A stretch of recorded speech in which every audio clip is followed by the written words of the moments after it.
대치동 농구술 합격 신화의 주역 아토즈 농구술 아카데미 곽정수 전임 강사입니다.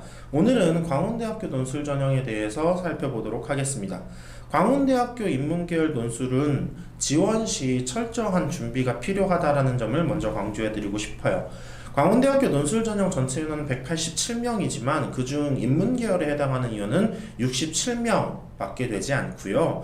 광운대학교 모집 인원을 보시면 선택할 수 있는 학과들도 조금 적은 편이에요. 산업심리, 미디어 커뮤니케이션, 법학부, 경영학부 등의 학과들을 잘 살펴본 후에 자신의 진로 희망과 연계하여 유불리를 따져본 후에 선택하시기를 권장해 드릴 수 있겠습니다. 광운대학교 인문계열 같은 경우는 경쟁률이 30, 40대 1 정도 되거든요. 요거를 해결할 수 있을 정도로 논술을 철저히 미리 준비하셔야 합니다.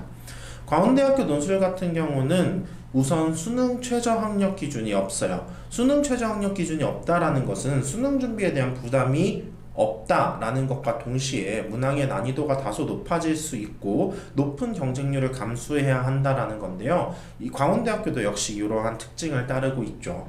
광운대학교에서는 논술 70, 내신 30%의 반영 비율을 가지고 있긴 해요. 실제로 합격생들은 내신 4에서 6등급 사이에 분포하고 있고요. 실제 표를 보시면 6등급까지의 급간 점수의 차이도 그렇게 크게 나지 않고 있죠. 다만 7등급에서 9등급 사이에 본인의 성적이 분포해 있다면 지원을 재고해 보시는 것이 적절하다고 말할 수 있겠습니다.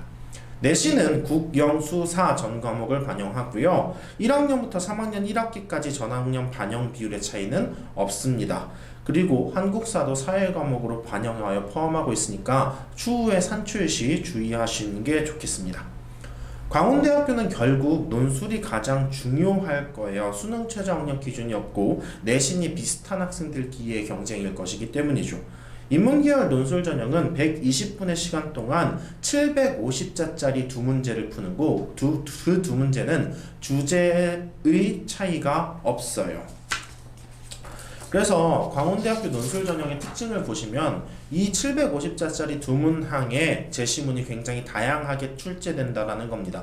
비문학은 물론이고 문학을 두루 출제하는데요. 문학에서도 현대소설, 현대시만 하는 게 아니라 고전문학이 출제되는 경우도 있다라는 걸 기억해 주시는 게 좋을 것 같아요. 그리고 자료 해석도 요구하는 경우가 덜어 있었습니다. 그러니까 광운대학교의 750자짜리 두 문제를 해결하기 위해서는 이러한 다양한 형태의 제시문을 독해하는 방법과 능력이 갖추어져야 한다는 거죠.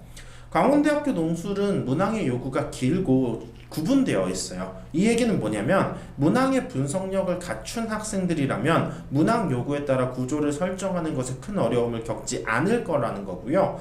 또한 문항 안에 단서가 여러 가지가 존재하기 때문에 이를 바탕으로 제시문의 핵심을 읽어주시면 된다라는 거죠. 또 광운대학교 평가 기준에 보면 제시문의 주요 키워드를 적절히 활용하고 있는지를 주된 평가 기준으로 설정하고 있어요. 학생의 배경 지식에 따른 썰풀기가 아니라 제시문의 활용 능력 위주로 평가한다라는 것이죠. 다시 말해서 여러분들이 처음 논술에 접근한다라면 너무 어렵게 느껴질 수 있겠지만 연습이 어느 정도라도 이루어진 학생들에게는 난이도가 쉬워진다라는 겁니다. 문항 유형도 되게 다양한 것 같지만 기준이 되는 제시문을 바탕으로 분석 대상에 대해 서술하는 적용 유형이 주로 출제되고 있어요. 각 제시문의 관련성을 적절히 분석하는 것이 주요 포인트입니다. 결국에 광운대학교는 중요한 건 제시문에 대한 독해 그리고 분석이라고 말씀드릴 수 있겠네요. 이런 학생이 광운대에 지원하면 좋을 것 같아요. 인문계열에서 가고자 하는 학과가 명확하고 그 학과가 광운대학교 논술 전형에 있는 친구들이요. 두 번째, 수능에 대한 부담은 없고요. 하지만 내신 성적이 7에서 9등급 사이라면 광운대 지원은 피하시는 것이 좋겠습니다. 무엇보다 중요한 건 논술에 대한 대비예요. 문학, 자료 해석 등에 대한 연습이 사전에 이루어져야 하고 문항에 대한 분석력이 필요합니다. 논술을 준비했던 학생들에게는 한없이 쉬운 유형일 수 있고 논술을 미리 준비하고 있지 않다가 광운대 시험을 보러 가겠다라고 하는 것은 조금 어렵다라고 말씀드릴 수 있겠네요. 시험 일정이 수능 이후에 일주 정도 여유가 있기 때문에 그 이전의 학교들, 시험을 봐야 되는 학교들에 대한 다양한 유형을 풀이하면서 논술 실력이 어느 정도 완성되어 있다면 광운대학교 논술 전형을 수원하게 지원할 수 있고 합격에 이를 수 있을 것입니다. 지금까지 아토존 운술 전임 강사 곽정수였습니다. 학교 측의 모집 요건과 기출문항이 발표되면 관련해서 더 상세한 정보 드리도록 할게요. 감사합니다.